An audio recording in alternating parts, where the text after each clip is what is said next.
Selección de la 17ª edición del certamen de teatro escolar de la Comunidad de Madrid ha considerado oportuno destacar la interpretación de algunos de los actores participantes. Estos chicos que no se vayan lejos, volver para acá, por favor. De esta manera, ha decidido conceder la mención de honor por el mejor actor de reparto a Guillermo Rodríguez por el personaje de Pepe en Todo el tiempo del mundo.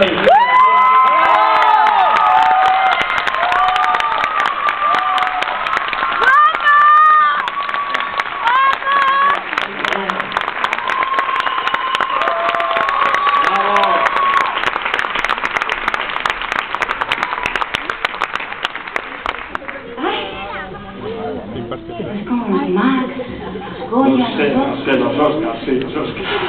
La mejor actriz de reparto es María Núñez del Instituto Beatriz Galindo de Madrid.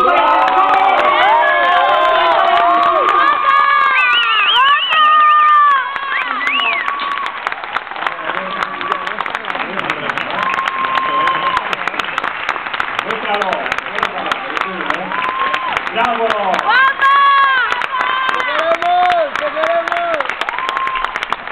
Ya quisieran muchas compañías profesionales, y no he trabajado en muchas, contar con actores de esta categoría, de pues verdad. Sí, lo tengo que decir. Felicidades, de verdad. Ay. Sigue, anda, sigue, que nos Sí, no, me está cayendo el boli, ya.